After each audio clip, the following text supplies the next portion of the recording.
fully aware. I haven't uploaded in more than my channel has specified.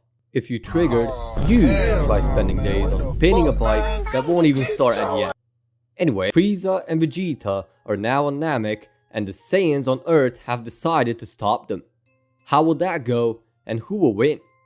My name is Michael from Vegeta T23, and welcome to part 3 of What If Vegeta Stayed Loyal to Frieza. Before we start, check out the previous parts to keep yourself updated on the series. Also, make sure you like and subscribe. It helps me a lot, and I thank you for your support. With Raditz and Roshi now outside of the time chamber, Raditz is seen sporting yellow hair, and Roshi is sporting very big muscles. Raditz is now seen as a Super Saiyan, and everyone is amazed that Raditz actually managed to do it. But the way he did it wasn't really due to the rage, as Kami said. Rather, it was trained by Master Roshi, as there could be something that the rage does so that the form is possible. Raditz explains it as a tingle in the back. Apparently, the Super Saiyan transformation is caused by the S cells, and once they activate on top of the spine, they cause the Super Saiyan transformation. Nappa is way too stupid to gather the information, but Kakarot tries it. Considering he can control his energy relatively well, he goes ahead and tries it. On the first attempt, he tries, but it doesn't end well. Second attempt is actually quite close, but it still didn't end well. On the third attempt, he actually manages to get into the form, but he cannot really focus his energy, so he goes out of his Super Saiyan. Nappa is still stupid, but tries it anyway, and he manages to get into the form, but with half rage, meaning that he cannot control it at all, but is maintained. Goku tells Nappa to calm down, but Nappa does not listen, and is rage-filled until he gets out of the form and collapses. Raditz is actually quite happy he got the Super Saiyan first. But what's more entertaining is that Nappa, who is considered a high-class Saiyan or an elite, didn't actually succeed to get into the form as efficiently. With all that done, they are ready to go to Namek. Raditz and Nappa already have both of their pods, but Kakarot doesn't have one.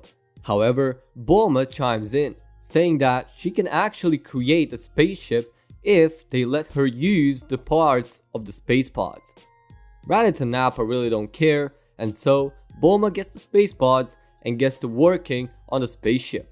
In the meantime, they just decide to spy on Frieza and Vegeta so that they have some kind of entertainment while they're not training.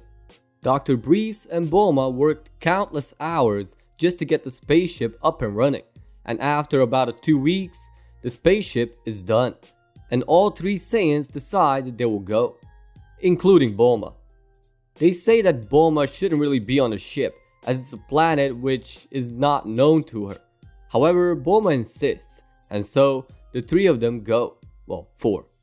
And since the Saiyans insisted that they should have a gravity machine since the gravity on Earth is so small, Bulma incorporated kind of like a gravity chamber for them to train in, and also a room for her so that she doesn't get affected by gravity, along with a switch that can turn it off at any time, at any given moment.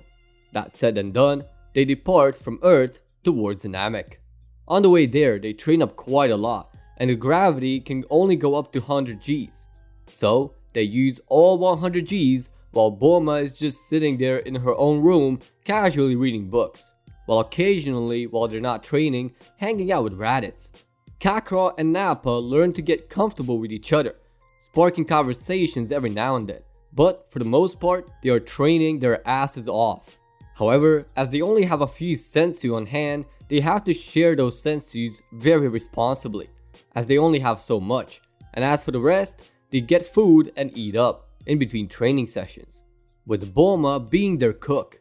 And since they're Saiyans, Bulma has to be cooking pretty fast, and also the fridge has to be loaded with food so that they can actually survive for the months they're going to be training and traveling.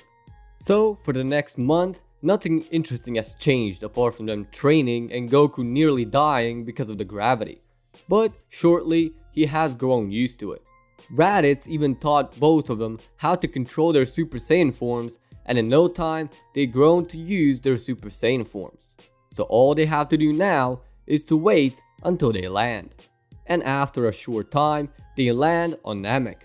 Their first impressions is that the planet is huge, and that the fact that it's mostly inhabited by water explains why Kami only drinks water and doesn't eat any food. Setting that aside, they go to find Frieza and Vegeta. On the way there, they come across a village.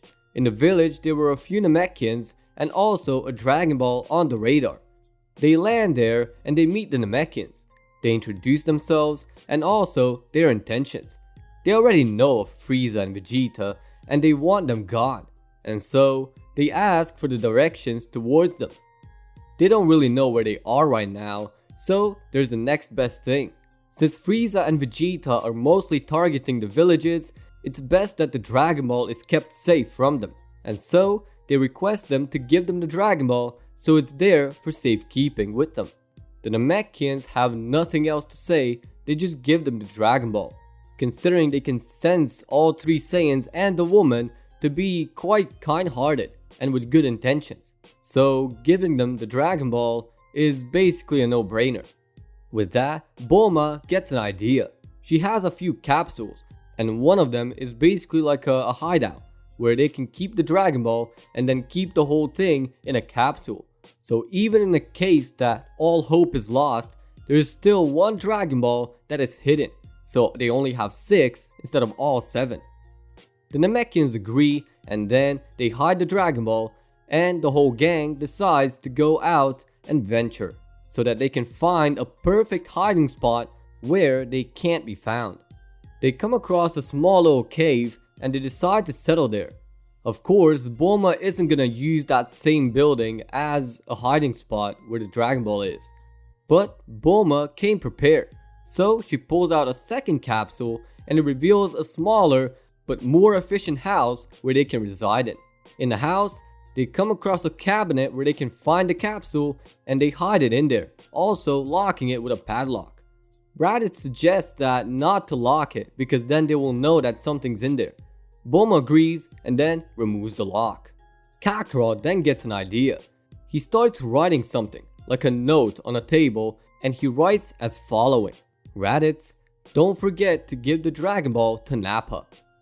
Nappa is obviously scared because then he will be the prime target, but they all know exactly what they're doing. Since Nappa is half stupid, they will know that Nappa really cannot lie that well, and so they choose Nappa as their test bunny. With all that said and done, they get to work on finding Frieza and Vegeta. They fly out of the cave and start searching. The first thing they look for is a ship, and so in no time, Kakarot finds the ship and notifies Raditz and Nappa. Nappa reads the power levels in the ship and sees that it's empty, and so they go in. Kakarot looks out of the window and sees that 5 Dragon Balls are already in the ship, and so they break the window, take the Dragon Balls, and get out.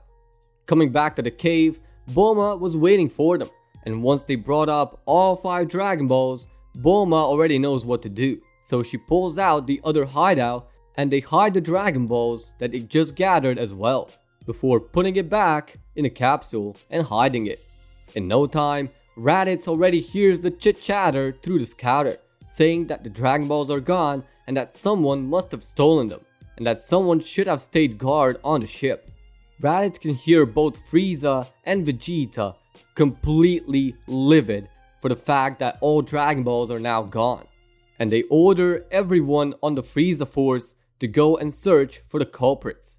Bulma became quite scared for that fact, but Raditz says that they're hiding their key, so they cannot be found.